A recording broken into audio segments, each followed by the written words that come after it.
ஜனம் தமிழ் நேயர்களுக்கு வணக்கம். இன்று நமது அரங்கத்திற்கு வந்திருப்பவர் அரசியல் விமர்சகர் திரு சாய் சுதாகர் அவர்களை வரவேற்று நாம் நிகழ்ச்சிக்குள் செல்வோம். வணக்கம் சார். வணக்கம் சார். இப்போ பல தெய்வங்கள் இருந்தாலுமே ராமருக்கு மட்டும் ஏன் இவ்வளவு முக்கியத்துவம்ன்ற கேள்வி பல பேர் மத்தியில் இருக்குது. இதை நீங்கள் எப்படி பார்க்குறீங்க? இந்த ராமருக்கு மட்டும் ஏன் முக்கியத்துவம் அப்படின்றது மக்களே புரிஞ்சுக்கிட்டு அவங்க தன்னாகவே இது ஒரு முக்கியத்துவம் வாழ்ந்த தெய்வம் அப்படின்றதுக்கு அவங்களே ஒரு சான்றிதழ்.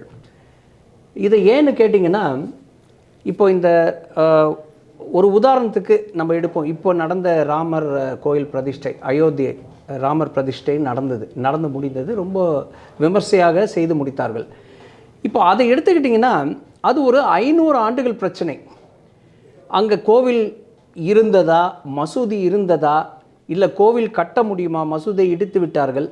மசூதியை இடித்தது தான் நமக்கு தெரியும், மக்களுக்கு தெரியும். ஆனால் அந்த மசூதி கட்டினதே கோவிலை இடித்து அதில் இருக்கிற தூண்களை வைத்து தான் மசூதி கட்டினாங்க அப்படின்றது ஒரு கே முகமதுன்னு ஒரு ஆர்கியாலஜிக்கல் சர்வே ஆஃப் இந்தியாவில் அவர் சொன்னதுனால தான் இந்த தீர்ப்பே, வரலாறு சிறப்புமிக்க தீர்ப்பே வந்தது. அங்கே கோவில் கட்டலாம் அப்படின்னு உச்சநீதிமன்றத்தில் தீர்ப்பாச்சு. அடுத்த முக்கியத்துவம் பார்த்திங்கன்னா, ராமர் அப்படின்றது நம்ம தென் எண்டில் இருந்து, அதாவது ராமேஸ்வரம்லேருந்து இமயமலை வரைக்கும் ராமர் நடந்தே போனார். அங்கேருந்து இங்கே ராவணவதம் செய்துவிட்டு திரும்பவும் அயோத்திக்கு போகிறார். ஸோ அதனால் நீங்கள் பார்த்தீங்கன்னா, இந்தியா முழுக்க ராமரோட தாக்கம் அதிகமாக இருந்தது நம்ம முன்ன காலத்தில் இருந்தே. அண்டு சமீபத்தில் நான் முன்னாடி சொன்ன மாதிரி இந்த ராமர் கோயில் வருமா அப்படின்ற கேள்வி 2019 அந்த தீர்ப்பு வர வரைக்கும் இது எல்லார் மனசுலையும் ஓடிக்கிட்டு இருந்த கேள்வி. 2019 அந்த தீர்ப்பு வந்த உடனே அந்த இஸ்லாமியர்களுக்கு தனியாக ஒரு நிலத்தை ஒதுக்கிவிட்டு அங்கே மசூதி கட்டுறதுக்கு வழி செய்து கொடுத்துட்டு அப்புறம் ராமர் கோயிலை கட்ட ஆரம்பித்தாங்க. இப்போ ஒரு 4 வருஷத்தில் அதை கட்டி முடித்து இந்த பிரதிஷ்டை நடந்தது. இப்போ ராமர் கோயில், நான் இந்தியாவில் என்ன முக்கியத்துவம் அப்படின்றது சொல்லிட்டேன். ராமர் இந்தியாவில் மட்டும் முக்கியத்துவம் கிடையாது. எங்கெல்லாம் நம்ம இந்தியர்கள் போனாங்களோ அங்கே ராமரோட வரலாறும் போச்சு, அந்த மக்களும் அதை ஏற்றுக்கொண்டார்கள். எல்லா ஊர்லேயும் பார்த்திங்கன்னா, சைனாவில், மலேசியாவில், கொரியாவில், ஜப்பானில், இந்தோனேஷியாவில், தாய்லாண்டில், எல்லா ஊர்லேயும், எல்லா நாட்டிலையும் ராமர் தெரியாத நாடே கிடையாது. இந்த பக்கம் பார்த்திங்கன்னா ஆஃப்ரிக்காவில் கூட ராமரை தெரியாத நாடுகளே கிடையாது. ரஷ்யாலையும் ராமரை தெரியும். ஸோ எங்கெல்லாம் இந்தியர்கள் போனாங்களோ அந்த காலத்துலேயே நீங்கள் பார்த்திங்கன்னா, ராஜராஜ சோழன் சேரன் காலத்திலிருந்து இந்தோனேஷியா, தாய்லாந்து வரைக்கும் போயிருக்காங்க. ஸோ அவங்க எப்படி போயிருப்பாங்க? இன்னைக்கு காலகட்டத்தில் இவ்வளோ முன்னேற்றம் அடைஞ்சு கப்பல்லாம் கூட போகும்போது மெதுவாக 52 கிலோமீட்டர் 60 கிலோமீட்டர் வேகத்தில் தான் கப்பல் போகும். ஆனால் அன்னைக்கு துடுப்பு போட்ட படகுல அவங்க போய் அவ்வளோ தூரம் நம்ம பாரம்பரியத்தை, நம்ம கொள்கைகள்லாம் பரப்பியிருக்காங்க. ஸோ இது இந்த வரலாறு பார்த்திங்கன்னா ரொம்ப மெய்சிலிருக்க வைக்கிற ஒரு வரலாறாக தான் இருக்கும் நம்ம இந்திய வரலாறு. அதனால தான் ராமருக்கு அவ்வளோ ஒரு முக்கியத்துவம். இந்த ராமர் கோயில் பிரதிஷ்டை அப்படின்னு முன்னெடுத்து வச்சோடனே நம்ம எதிர்கட்சிகள்லாம் எப்பவும் சொல்கிற மாதிரி அவர் திரு மோடி அவர்கள் என்ன சொன்னாலும் அதுக்கு ஒரு எதிர்ப்பு தெரிவிக்கணும். அது ஏன் எதிர்ப்பு தெரிவிக்கிறாங்கன்னு அவங்களுக்கே புரியாது. இப்போ ஒரு உதாரணத்துக்கு சொன்னீங்கன்னா, அங்கே நம்ம பாராளுமன்றம் புதிய கட்டடம் திறக்கும்பொழுது எல்லாரும் புறக்கணிக்கிறாங்க. அதுக்கு எல்லாரும் புறக்கணித்தா கூட பரவாயில்ல, அதை ஜனாதிபதியை கூப்பிடல அப்படின்னு ஒரு ரீசன் சொல்கிறாங்க. ஆனால் தமிழ்நாட்டில் இருக்கிறவங்க எம்பிங்க கண்டிப்பாக புறக்கணிச்சிடக்கூடாது. ஏன்னா அங்கே ஒரு செங்கோல், தமிழ்நாட்டில் செய்யப்பட்ட ஒரு செங்கோல் அங்கே ஸ்தாபிதம் பண்ணாங்க. அது இவங்க பேசுகிற சுயமரியாதை, சமூக நீதி எல்லாத்துக்கும் அது ஒரு எடுத்துக்காட்டு. அதையே இவங்க நிராகரிச்சிட்டாங்க. ஸோ அதனால் அவங்களுக்கு எதுக்கு எதிர்க்கிறாங்கன்னே தெரியாது. இதுக்கு 3 விஷயம் எடுத்து முன்னாடி வச்சாங்க. என்ன சொன்னாங்க? அந்த கோவில் கட்டப்படவில்லை, கட்டி முடிக்கப்படவில்லை, முழுசாக கட்டலை அப்படின்னு சொன்னாங்க. 2வது விஷயம், சங்கராச்சாரியர்கள்லாம் இதுக்கு எதிர்ப்பு தெரிவிக்கிறார்கள். அவர் திரு மோடி அவர்கள் அங்கே போய் பூஜை பண்ணுறது தப்பு அப்படின்னு சொல்கிறாங்க அப்படின்னு அதை ஒரு அது ஒரு விஷயமா வச்சாங்க. அண்டு இன்னொரு விஷயம் பார்க்க போகும்போது, இப்போ திரு மோடி அவர்கள் அங்கே போய் அவர் பிரதிஷ்டை பண்ணுறது தப்பு அப்படின்றத வந்து சங்கராச்சாரியர்கள் கண்டிப்பாக நாங்கள் வந்து அந்த மாதிரி சொல்லலை. ஒரு நாட்டின் தலைவர் அவர் அங்கே போய் பூஜை செய்கிறது தான் சரியான விஷயம் அப்படின்னு அவங்க சொல்லிட்டாங்க. அதனால் கோவில் கட்டி முடிக்கப்படவில்லை அப்படின்னு சொல்கிறது, இப்போ 1951 பார்த்தீங்கன்னா இந்த சோம்நாத் கோவில் சீரமைக்கப்படும் பொழுது சிவலிங்கத்தை அங்கே பிரதிஷ்டை பண்ணுறாங்க. ஆனால் அந்த கோவில் எப்போ கட்டி முடிக்கப்பட்டதுன்னா 1965. ஸோ அது காங்கிரஸ் காலகட்டத்தில் செஞ்சால் சரி, பாஜக காலகட்டத்தில் செஞ்சால் தப்பு அப்படின்ற ஒரு உணர்வை நமக்கு வந்து கொடுக்குது. அண்டு மற்றவங்கெல்லாம் என்ன சொன்னாங்கன்னா, நாங்கள் அதை எதிர்க்கலை, ஆனால் அங்கே வந்து நாங்கள் போக மாட்டோம் அப்படின்ற ஒரு விஷயத்தை தான் எதிர்த்து வச்சாங்க. இன்னமும் ஒரு படி மேலே சொல்லணுன்னா, சமூக நீதி, இவங்க பேசுகிற சமூக நீதிக்கு கிடைச்ச மிகப்பெரிய வெற்றி. ஏன்னா அவர் மிகவும் பிற்படுத்தப்பட்ட ஒரு கம்யூனிட்டி, ஓபிசியை சார்ந்தவர் நம்ம பிரதமர்.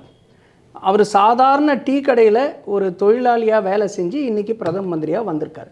ஸோ அவர் வந்து அந்த கர்ப்ப கிரகத்துக்குள்ளே போய் பூஜை பண்ணுறாருன்னா அது சமூக நீதிக்கு கிடைச்ச ஒரு மாபெரும் வெற்றி.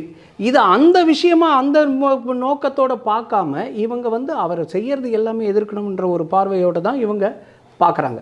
இந்த ராமர் இவ்வளவு இம்பார்ட்டன்ஸ் ஏன் அப்படின்னு நம்ம அடுத்த கட்டத்துக்கு வரும்பொழுது, இப்போது இதை 2 விஷயமாக பிரித்து பார்க்கலாம். இந்த ராமர் கோயில் கட்டி முடித்தாச்சு, 500 வருஷத்துக்கு அப்புறம் இது வந்து ஒரு மாற்றத்தை கொண்டு வந்திருக்கு நம்ம நாட்டில். இப்போது உள்நாட்டில் என்ன நன்மைகள், வெளிநாட்டில் என்ன நன்மைகள், இது 2 விஷயமாக நம்ம வந்து பிரித்து பார்க்கலாம். நம்ம இந்திய நாட்டில் நான் சொன்ன மாதிரி 500 வருஷம் கழித்து இந்த பிரச்சனைக்கு ஒரு முற்றுப்புள்ளி வைக்கப்பட்டிருக்கு. எல்லாரும் இதை ட்ரை பண்ணாங்க, காங்கிரஸ் காலகட்டத்திலையும் இது முயற்சி பண்ணாங்க, அவங்களால பண்ண முடியல. ஆனால் இது வந்து ஒரு தேர்தலில் ஒரு அஜெண்டாவாகவே பாரதிய ஜனதா கட்சி இதை கொண்டு வந்தது. அதை வந்து அவங்க செஞ்சு முடிச்சிட்டாங்க. இந்த 10 ஆண்டு காலத்தில் உச்சநீதிமன்றம் வரைக்கும் போய் அதில் வெற்றி கண்டு அவங்க அந்த வெற்றிகரமாக அந்த கோவிலை முடித்து அதை பிரதிஷ்டையும் பண்ணிட்டாங்க. சில விஷயங்கள் இன்னும் நடக்கலை, மேபி இன்னொரு 6 மாதத்தில் அந்த விஷயம்லாம் நடந்துடும். இப்போ கோவில் திறக்கப்பட்டது அப்படின்னா எல்லாரும் அங்கே போய் பூஜை பண்ணுறதுக்கு ஒரு வாய்ப்பு. அப்போது அந்த 500 வருஷமாக இருந்த பிரச்சனை வந்து ஒரு வழியாக முடிந்து விட்டது. இப்போது எல்லாரும் அமைதி காப்பார்கள். இப்போ பக்கத்துலேயே அந்த மசூதியும் வந்துருச்சுன்னா 2 சமுதாயத்தினரும் ஒரு பிரச்சனை இல்லாமல் சமமாக வாழ்கிறதுக்கு ஒரு பெரிய வழிமுறை. அதே மாதிரி நான் சொன்னேன் இல்லையா, இப்போது ராமர் வந்து எல்லாருக்கும் எல்லா மதத்துக்கும் சொந்தம். ஸோ அதே மாதிரி மற்ற நாடுலேயும் ராமரை பற்றி தெரியும். அப்போ நம்மளுடைய கலாச்சார பரிமாறல் இங்கேருந்து அடுத்த நாட்டுக்கு அவங்க கண்டிப்பாக இங்கே வர ஆரம்பிப்பாங்க. அட்லீஸ்ட் இங்கேருந்து போகிறவங்க வந்து அங்கே ராமர் கோயில் இந்த மாதிரி பிரதிஷ்டை பண்ணப்பட்டிருக்கு, அது ஒரு 5000 வருடங்கள் தாங்குகிற அளவுக்கு அந்த கோவில் கட்டப்பட்டிருக்கு, அதனோட கட்டமைப்பெல்லாம் சொல்லி அது 2 லெவலில் இருக்குது, 160 அடி, மிக பிரம்மாண்டமான கோவில். அண்ட் அதில் வந்து கம்பிகளே உபயோகப்படுத்தாமல் லாக்கிங் சிஸ்டம் அப்படின்னு சொல்லக்கூடிய கற்களை ஒன்றோடு ஒன்று இணைத்து அந்த கோவில் கட்டமைக்கப்பட்டிருக்கிறது. இது முதல் தடவையாக இந்தியாவில் கம்பியே உபயோகம் பண்ணாமல் ஒரு கோவிலை கட்டி முடிக்கிறாங்க. ஸோ அந்த அளவுக்கு நம்மளுடைய தொழில்நுட்பம் முன்னேறி இருக்குது. இது ஒரு பெரிய எடுத்துக்காட்டு. அதே மாதிரி பார்த்திங்கன்னா சமீபத்தில் இன்னும் ஒரு 2-3 மாதத்தில் தேர்தல் வரப்போகுது. இப்போ எதிர்க்கட்சிகளோட பிரச்சனையே என்னென்னா, இது தேர்தலுக்காக இது பண்ணுறாங்க அப்படின்னு ஒரு குற்றச்சாட்டு. இப்போ தேர்தலுக்காக பண்ணுறாங்கன்னா ஒரு இடி ரெய்டு வந்தாலும் தேர்தலை நோக்கி பண்ணுறாங்க அப்படின்னு சொல்கிறாங்க. ஒரு எம்எல்ஏவோட பையன் வீட்டில் வேலை செய்கிற பொண்ணை துன்புறுத்துனா அதை கண்டிக்கிறதுக்கு யாராவது பேசினா இல்லை தேர்தல் நோக்கோடு இந்த பிரச்சாரம் பண்ணுறாங்க அப்படின்றாங்க. அப்போ இந்தியாவில் ஒரு கோவில் திறப்பு விழா நடத்தணும்னா எந்த மாதத்தில் எந்த காலகட்டத்தில் நடந்தால் அது அதாவது தேர்தல் இல்லாமல் இருக்கும். நம்ம வருஷம் முழுக்க இந்தியாவில் ஏதாவது ஒரு இடத்துல தேர்தல் வந்துக்கிட்டு தான் இருக்குது. அதனால் இதெல்லாம் ஒரு பிரச்சனை கிடையாது. ஆனால் அவங்களுடைய இந்த எதிர்க்கட்சிகளுக்கு என்ன பயம்னா, இது ஒரு தேர்தல் யுக்தியாக பயன்படுத்தலாம் பாரதிய ஜனதா கட்சி. ஆனால் உண்மை என்னென்னா, அது தேர்தலுக்கு வலு சேர்க்கலாம். ஆனால் திரு மோடி அவர்கள் வெறுமை இந்த கோவில் திறப்பு விழாவை நம்பி எலெக்ஷனில் இறங்கலை, என்ன தேர்தலில் இறங்கலை. அவர்கள் இந்த 10 ஆண்டு காலம் செய்த மக்கள் சேவை, மக்கள் நலத்திட்டங்கள், அதாவது சமுதாயத்தையே எல்லா சமூகத்தையும் மேலே உயர்த்தி சென்றது. எல்லாருக்கும் எல்லாம் கிடைக்க வேண்டும், சப்கா சாத் சப்கா விகாஸ் அப்படின்னு எல்லாரும் பிரயத்தனப்பட்டு எல்லாருக்கும் முன்னேற்றம் வரணும் அப்படின்றது ஒரு சமநிலை. பட் இருந்தாலும் அது தேர்தலுக்கு வலு சேர்க்கலாம். எதிர்க்கட்சிகள் பயப்படுற மாதிரி அது வலு சேர்க்கலாம். இப்போது நம்ம உள்நாட்டில் என்ன முக்கியத்துவம்னு பார்த்தோம். இப்போ வெளிநாட்டில் நமக்கு என்ன பயன்கள் அப்படின்னு பார்க்கும்போது நான் சொன்ன மாதிரி எல்லா முக்கால்வாசி நாடுகளில் நம்மளை பற்றி தெரியும், ராமரை பற்றி தெரியும். அண்டு நம்ம வழிபடுற அந்த கடவுள் தெய்வம் ராமரை பற்றி தெரியும். அதனால் இப்போது நமக்கு இந்த சாஃப்ட் பவர் அப்படின்றது நமக்கு கண்டிப்பாக டெவலப் ஆகும். இப்போ இவ்வளோ பெரிய கோவில் திறந்துருக்காங்க அப்படின்னும்போது நம்ம இந்தியர்கள் அங்கே போகும்போதோ அவர்கள் இங்கே வரும்பொழுதோ இதை பற்றி பரிமாறல் நடந்து, இவ்வளோ பெரிய விஷயம் நடந்திருக்கா அப்படின்னு அந்த கோவிலை சார்ந்தவர்களை வைத்து நம்ம அந்த நாட்டில் சில செயல்பாடுகளை செய்கிறதுக்கு நமக்கு வழிவகுக்குது. அது சாஃப்ட் பவர்னு சொல்லுவாங்க. அதுலேயும் இந்த 2014 திரு மோடிஜி அவர்கள் அரசு வந்ததுலேருந்து நம்மளை இன்டர்நேஷ்னல் லெவலில் எல்லா வல்லரசு நாடுகளும் நம்மளுடைய சாஃப்ட் பவர் ரொம்ப மிகுந்த அளவில் வளர்ந்துருக்கிறது. ஸோ அது ஒரு முக்கியமான காரணம். அண்டு இன்னொரு பெரிய விஷயம் என்ன நடக்கும்னா, டூரிசம் அதிகமாக இங்கே டெவலப் ஆகும். கண்டிப்பாக இங்கே டெவலப் ஆகும். ஏன்னா இப்போ இந்த காலகட்டம் வரைக்கும் நீங்கள் பார்த்தீங்கன்னா இந்த சவுத் ஈஸ்ட் ஏஷியா, தென்கிழக்கு நாடுகள்லேருந்து பார்த்திங்கன்னா மலேசியா, பங்களாதேஷ் போன்ற நாடுகள்லேருந்து தான் நமக்கு ட்ராவலர்ஸ் நிறைய வராங்க. டூரிஸ்ட் நம்மளுடைய நாட்டுக்கு வராங்க.